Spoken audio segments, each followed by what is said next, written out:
किया है ताकि हम मिलकर आपकी आराधना भक्ति करें, कुछ बातें प्रभु आपके वचनों से सीखें और व्यवहारिक रूप से, प्रैक्टिकल रूप से प्रभु अपने जीवन में कुछ बातों को लेकर जाए, ताकि हमारे जीवन इस महीने में थोड़ा सा और आपके जैसा हो जाए प्रभु। हम धन्यवाद करते हैं प्रभु जी, हम पापी और गुनहगार थे, आपने हमें बचा लिया।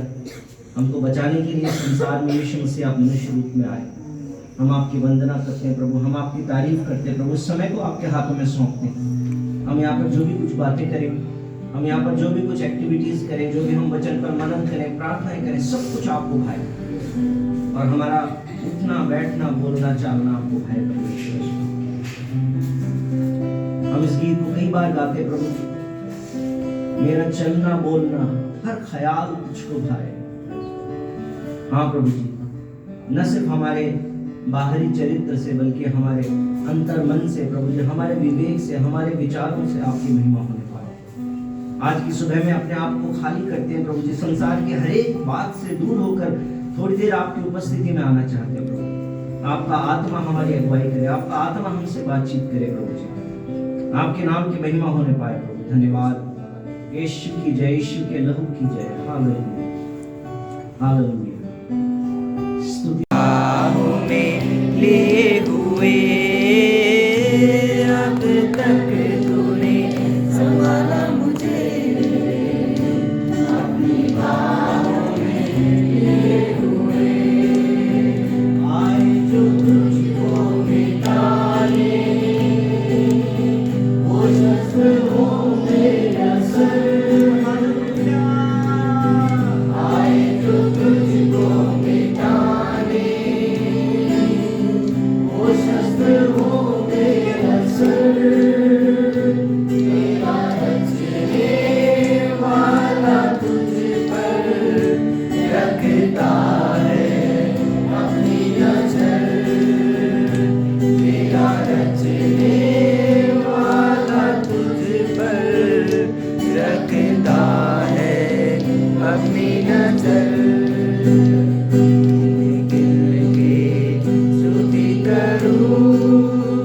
आराधना कर सके प्रभु जी, आपकी भक्ति हम कर सके परमेश्वर पिता। आपका धन्यवाद करते हैं परमेश्वर पिता। प्रभु जी हर एक भाई बहन को परमेश्वर पिता आप लेके आए प्रभु जी, आपका धन्यवाद हो परमेश्वर पिता। हर भाई बहन को आपके परमेश्वर पिता हुजूरी में लाते हैं परमेश्वर पिता।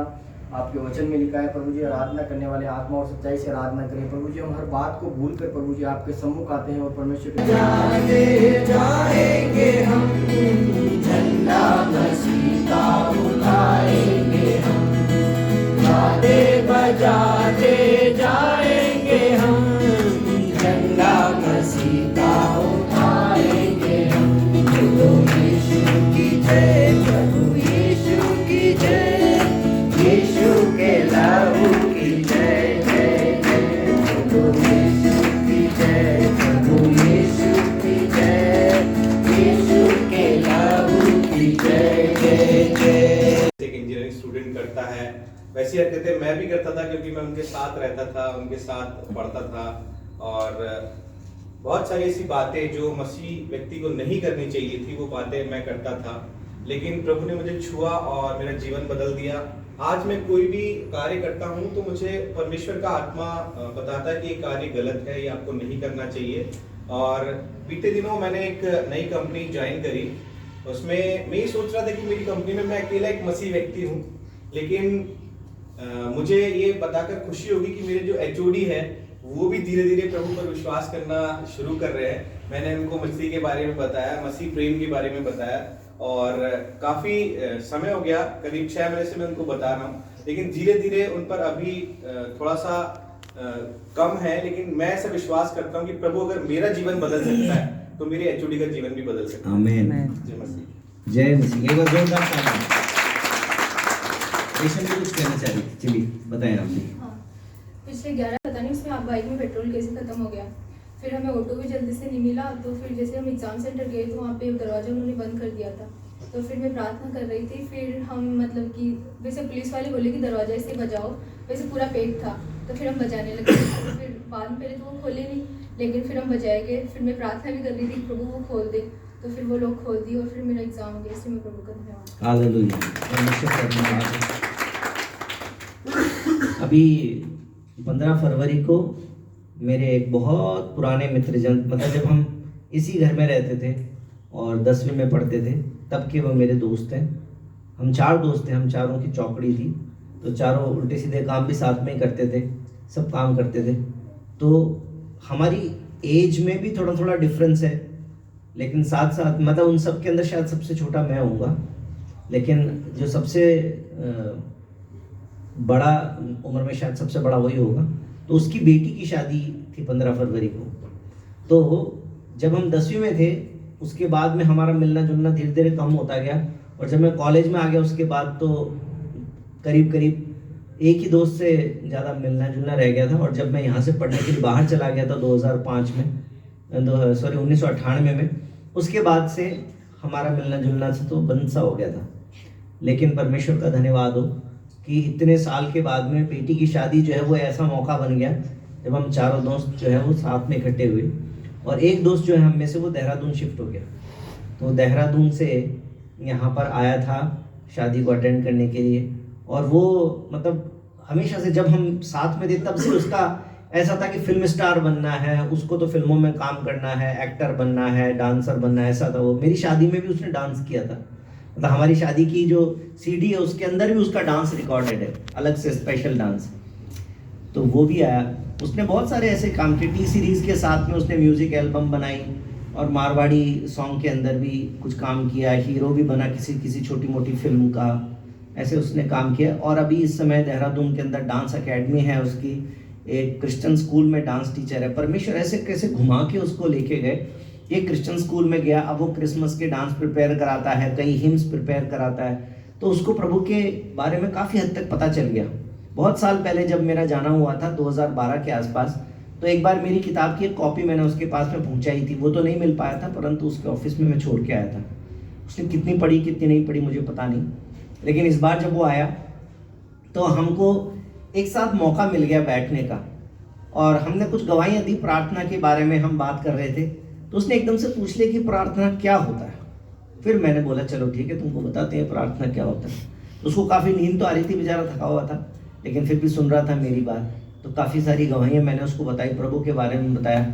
और जब वो जा रहा था तो प्रेरणा जी से मैंने कहा कि इनके लिए प्रार्थना करो, और उसने प्रेरणा जी को बहुत सारा धन्यवाद बाद में भेजा है फ़ोन पे कि मुझे एक अलग ही अनुभव हुआ जो आज तक मुझे कभी अनुभव नहीं हुआ था, ऐसा अनुभव हुआ। और बता रहा था कि प्रार्थनाओं का ऐसा असर हुआ कि आगे से आगे मुझे टिकट मिलती रही। और अभी अभी उसी का फ़ोन आया था मीटिंग शुरू होने से पहले। तो वो मतलब प्रभु में एकदम से उसके अंदर एक एक्साइटमेंट है, प्रार्थनाओं के उत्तर को जानने का एक एक्साइटमेंट है। तो मैं भी विश्वास करता हूँ, जैसे आशीष ने कहा, मैं भी विश्वास करता हूँ कि आने वाले समय में वो ज़रूर प्रभु में विश्वास कर सकेगा और मुक्ति और उद्धार पाएगा। वो उसका भी एक यूट्यूब चैनल है, क्योंकि वो डांसर है तो वो डांस वाले वीडियोस डालता रहता है, तो उसको थोड़ा सा वो भी एक कनेक्ट हो गया हमारा। तो मैंने भी उसको बताया अपने यूट्यूब चैनल के बारे में, तो वो कह रहा है मैं तो पहले से सुनता हूँ।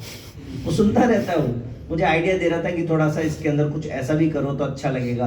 और मैंने कहा ठीक है, तुम्हारा आइडिया पे भी कुछ काम करेंगे। उसने मुझे बोला कि अपनी दाढ़ी काट दो, तो मैंने अपने दोस्त के कहने पर दाढ़ी भी काट दी। परमेश्वर का धन्यवाद हो, परमेश्वर ने अपने पुराने दोस्तों के जीवन में भी गवाही देने का और सुसमाचार बताने का मौका दिया। एक और दोस्त को भी पूरा सुसमाचार अच्छे से बताया है मैंने, परंतु थोड़ा सा ग्रहण कौन सी बात अच्छी बात भी हो सकती है। बाइबल को बहुत पढ़ता है, बाइबल इसको बहुत याद रहती है, तो वो भी लिख सकते हो। ज़्यादा लंबा लंबा नहीं लिखना है, 3 गुण लिखने, 3 लाइन में, ठीक है, 3 गुण लिखने हैं। अगर वो लड़कीबाजी ज़्यादा करता तो वो भी लिख सकते हो कि ये लड़कीबाजी ज़्यादा करता है, इसकी नज़रें खराब है, इसकी नीयत खराब है, ये भी लिख सकते हो। और अगर वो पढ़ने में अच्छा है तो आप ये लिख सकते हो पढ़ाकू है। मतलब उसको देखने से आपको क्या पता चलता है उसके बारे में, ये आपको 3 गुण लिखने हैं। बुरे भी हो सकते हैं, अच्छे भी हो सकते हैं, जैसा वो है परमेश्वर की दृष्टि में ईमानदारी से लिखना आपको, ठीक है। और साथ साथ में, क्योंकि आपको मैं ऐसा करने के लिए दे रहा हूँ, तो ये नाम भी आएगा, नाम के साथ में बताया भी जाएगा। तो सबसे पहली बात है ये गेम एक्टिविटी है, तो इसलिए बुरा नहीं मानना है, क्योंकि वो जो आपकी बुराई कोई लिख देगा कि ये लड़कीबाजी करता है तो वो भी सामने आ जाएगा सब। परमेश्वर के सामने तो सबका हाल खुल ही जाएगा ना। पर प्रॉब्लम ये है इसमें, मतलब कि आपको ये नहीं पता चलेगा कि ये करने वाला कौन है, किसने मेरे बारे में ऐसा बोला है। तो इसलिए आप किसी से दुश्मनी नहीं कर सकते। प्रभु का धन्यवाद हो, वरना तो आप दुश्मनी कर लेते, इसने मेरे बारे में ऐसा कैसे लिखा। नहीं अंकल, उसमें ऐसा हो जाता है, इसने मेरा नाम लिखा था। तो दूसरा मैं आपको दिखाऊंगा नहीं, मैं सिर्फ पढ़ के बताऊंगा, और जो इसमें कैटेगराइजेशन होगा वो मैं यहाँ करके बताऊंगा आपको, ठीक है। तो इसलिए आपको नहीं पता चलेगा, हैंडराइटिंग देख के पहचान जाएगी पूनम ने मेरे बारे में ऐसा लिख दिया, तो इसलिए मैं आपको हैंडराइटिंग भी नहीं दिखाऊंगा। इसलिए चिंता करने की बात नहीं है कि आप पता चल जाएगा आपके बारे में, ऐसा नहीं। लेकिन दूसरी बात साथ साथ में, इसमें मेरे कहने से आप एक दूसरे को जज कर लें, लेकिन हमेशा ऐसा नहीं करना। ऐसे नहीं कि आज के बाद में आप सीख जाए, अरे अंकल ने सिखाया था अब हम दूसरे को जज करते रहे कैसे है, ऐसे नहीं। ये सिर्फ वन टाइम एक्टिविटी, गेम की तरह, ठीक है। और तीसरी बात है, अगर आपके बारे में कोई बात ऐसी आती है कि आपको लगता है कि सामने वाला मेरे बारे में ऐसा सोचता है, तो दूसरे को ठीक करने की कोशिश नहीं करनी, तूने ऐसा क्यों सोचा मेरे बारे में, या कौन तुम में से कौन था जिसने सोचा, ऐसे नहीं करना, बल्कि अपने आप को ठीक करने का प्रयास करना है कि मेरे अंदर अगर ये कमी है तो मैं उसको दूर करने की कोशिश करता हूँ। और चौथी बात यह है कि अभी तो मेरे कहने से आप कर रहे हैं, परंतु संसार तो आपको हमेशा उस जजमेंट की दृष्टि से देखता ही रहता है। इसलिए आप सामने वाले को तो पकड़ सकते, तूने मेरे बारे में ऐसा क्यों लिखा, परंतु संसार की जुबान तो नहीं पकड़ सकते। तो इसलिए ये एक जो संसार करता है उसका एक छोटा सा नमूना हम लोग यहाँ पर कर रहे हैं, तो ईमानदारी से करेंगे, क्योंकि संसार के लोग बड़े ईमानदार होते हैं। किसमें? दूसरे का जजमेंट करने में। खुद का जजमेंट करने में तो बिल्कुल बेईमान होते हैं, खुद को तो एकदम अच्छा बताते हैं, और दूसरे का न्याय अच्छे तरीके से करते हैं। तो इसलिए आपको क्या करना है, इस समय ईमानदारी के साथ में बताना है कि आप उस व्यक्ति के बारे में क्या सोचते हैं। बहुत थोड़ा सा टाइम दूंगा, जल्दी से करना है। साथ साथ में आपको उसको ABCD भी देना है, मोटा मोटा लिखना है, A या B या C या D। तो अगर वो बिल्कुल ही दुनियावी आदमी है, आपको लगता है ये बिलीवर है ही नहीं, तो आपको उसके लिए लिखना है D, यानी कि वो संसारिक आदमी, टोटली वर्ल्डली नॉन बिलीवर है तो यहाँ पर संगति में तो आता है लेकिन नॉन बिलीवर है, मतलब उसके कर्मों से दिखता है बिल्कुल साफ साफ कि ये तो दुनियावी आदमी। या फिर वो सिर्फ दिखावटी विश्वासी, तो C लिखना आपको। दिखावटी मतलब कैसे कि चर्च तो आता है, सब कुछ करता है, लेकिन आपको मालूम है कि वो असल में तो विश्वासी का जीवन जीता नहीं है, बैकग्राउंड में तो सब कुछ गलत सा काम करता है, क्योंकि ये एक्टिविटी हम एक दूसरे के बारे में कितना जानते हैं। B देना है, यदि आपकी नजर में वो विश्वासी तो है परंतु फिर भी वो स्ट्रगल करता रहता, समझौता कर लेता है, तो स्ट्रगल करने वाला तो उसको B देना है। और आपको लगता है कि ये तो सच में विश्वासी है, अच्छा विश्वासी है, तो आपके उसके लिए बड़ा बड़ा A लिखना है। तो सबसे पहले आपको एक जनरल पिक्चर के हिसाब से ABCD लिखना है, और दूसरा फिर क्या लिखना है, उसके 3 गुण लिखने हैं। फटाफट, ज्यादा देर नहीं लगाऊंगा। 11 में बिल्कुल साफ साफ लिखा हुआ है कि he was the cup bearer for the king Xerxes, है ना, क्षयर्स राजा का पियाऊ था। अब ये एक ऑथर का नाम है, इसके नाम पे कोई किताब हो ना हो ये अलग बात है, लेकिन ऑथर मतलब लेखक, जिसने किताब को लिखा है, जिसका पिता भेड़ चराने वाला था। ऐसा एक लेखक है जिसने बाइबल में कुछ किताबें लिखी है, उसका पिता भेड़ चराने वाला था। फिर से रेशम ही बोल रही है, ज्योति भी बोल रही है। रेशम ने पहले हाथ उठा दिया था, इस बार मौका ज्योति को दे देते हैं। कौन है? सुलेमान। ताली बजाएंगे इनके लिए। आपका आंसर भी यही था। राजा सुलेमान, जिसने सॉन्ग ऑफ सॉन्ग्स यानी श्रेष्ठ गीत लिखा, जिसने एक्लीसियास्टस लिखा, सबोपदेशक लिखा, और साथ साथ में नीति वचन को लिखा। ये तो पता होगा, ये पहले से हाथ खड़े करके बैठी थी। मैं मच्छ के पेट में था, तीसरे दिन जिंदा निकला था। अब की बार रोहित और पवन ने भी हाथ उठाया। वीरेंद्र ने बड़ी मुश्किल से हाथ उठाया, तो वीरेंद्र को सबसे पहले मौका देगा ना। किसी और का जवाब दूसरा है कुछ, या यही है सबका जवाब? यही है। चलिए ताली बजाएंगे वीरेंद्र। मैंने पुराने नियम की 5 पुस्तकें लिखी है। नए नियम की नहीं, पुराने नियम की। अब की बार पूजा ने भी हाथ उठाया, रेशम ने उठाया। पूजा को मौका देते हैं। मूसा। आपका जवाब कुछ अलग है? मूसा। प्रभु का धन्यवाद हो। शुरू की 5 किताबें जिनको पेंटाटॉक कहा जाता है, कौन कौन सी किताबें? उत्पत्ति, निर्गमन, बहुत बढ़िया। ये पांचों की पांचों किताबें किसने लिखी है? मूसा ने लिखी है। परंतु साथ साथ में एक क्वेश्चन उठता है, किसने बोला ये? तो हाथ तो खड़ा नहीं करेंगे मला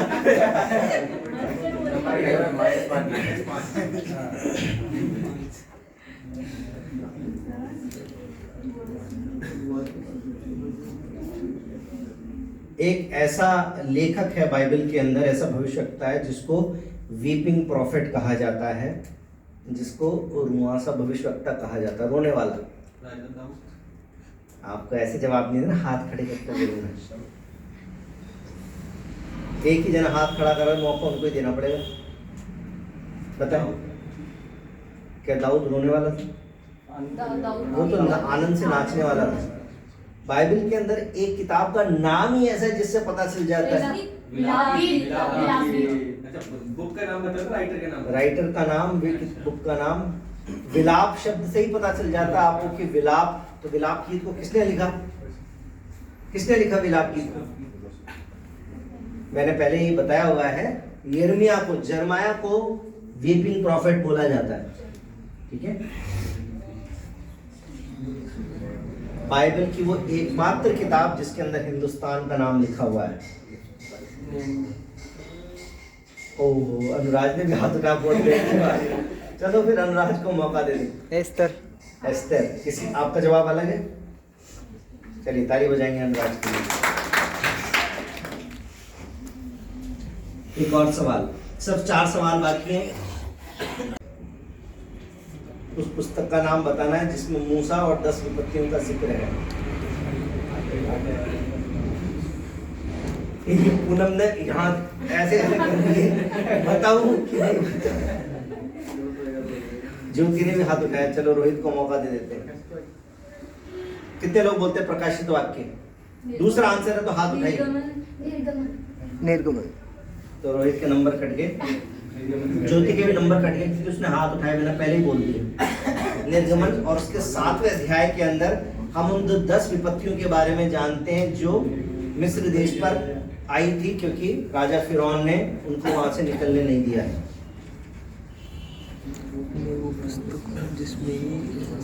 वो पुस्तक जिसमें शिमशोन के बारे में लिखा हुआ है। ज्योति ने और पूजा ने भी हाथ उठाया। पूजा को मौका देते हैं। आपका आंसर यही है आपका? और किसी का कोई दूसरा जवाब? चलिए ताली बजाएंगे पूजा के लिए। कोई फीमेल न्यायी का नाम बता सकते हैं? वैसे फीमेल, महिला न्यायी, न्यायियों की किताब में दबोरा। बहुत बढ़िया। ज्योति के लिए भी ताली बजाएंगे।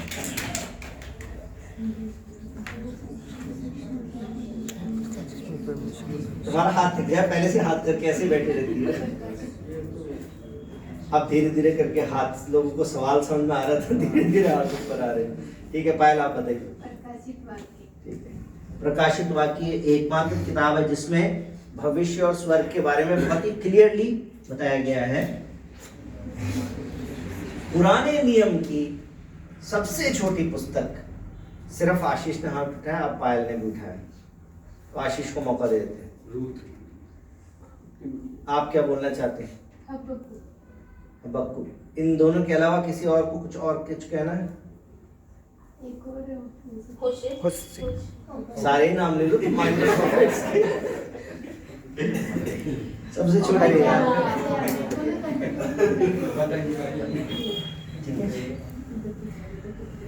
चलिए, अब हम हैं तो अपने बच्चों की जिम्मेदारी लेती है। और ये सिर्फ इंसानी माँ की बात नहीं, जो शेरनी होती है वो जब अपने बच्चों के साथ उसके नजदीक कोई जाके दिखाए, शेर तो बहुत दूर की बात है, जो मादा कुत्ता होती है उसके पास में जाके दिखा, जब वो अपने बच्चों के साथ होती है, जब उसके छोटे छोटे पिल्ले हुए ही होते हैं, उसके पास जाके दिखाओ। अच्छे से अच्छा जो अपने आप को धुरंधर समझता है वो भी उसके नजदीक नहीं जा सकता, क्योंकि इतनी खूंखार हो जाएगी वो, क्योंकि उसको अपने बच्चों की रक्षा करनी। तो माँ का प्रेम ऑलरेडी एक एग्जाम्पल है। बलिदान के बहुत सारे अच्छे एग्जाम्पल हमारे सामने हैं, परंतु पवित्रता को हम समझ नहीं पाते। लेकिन बाइबल में लिखा है पवित्रता, तो हम पवित्रता को कैसे समझें?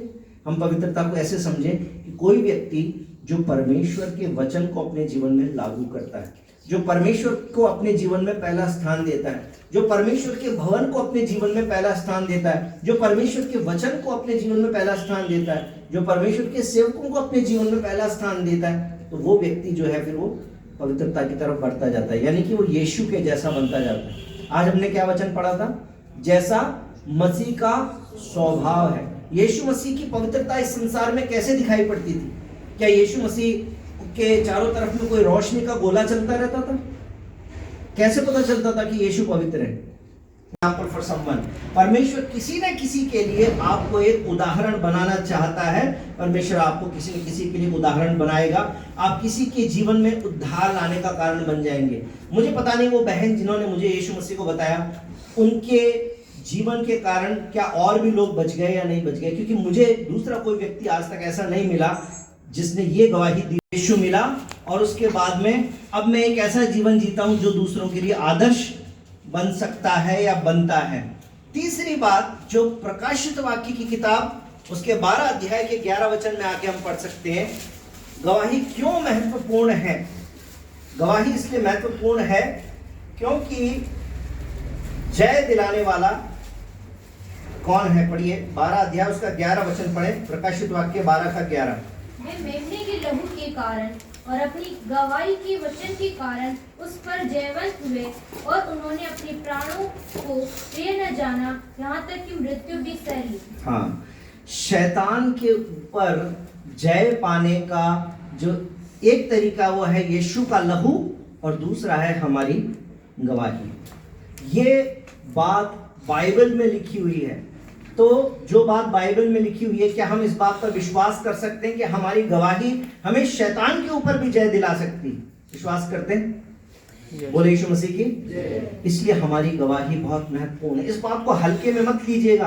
कई बार जवानी के समय में, जैसे मैंने पहले भी बोला, कि बहुत आसान है बात को उड़ा देना, अरे बोलते होंगे तो बोलते होंगे, लेकिन मैं आपको बोलना चाहता हूं कि हमारी गवाही बहुत ज्यादा महत्वपूर्ण है, हमारी गवाही बहुत ज्यादा जरूरी है। आमीन।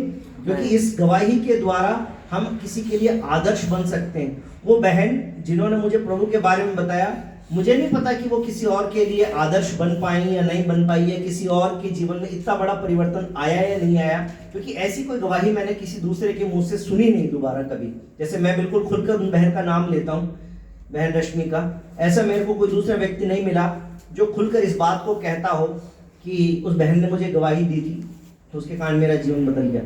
लेकिन एक व्यक्ति के लिए तो वो आदर्श बन गई, एक व्यक्ति के लिए तो वो एग्जाम्पल बन गई, एक व्यक्ति के लिए तो वो आशीष का कारण बन गई, इसके कारण मैं बच गई।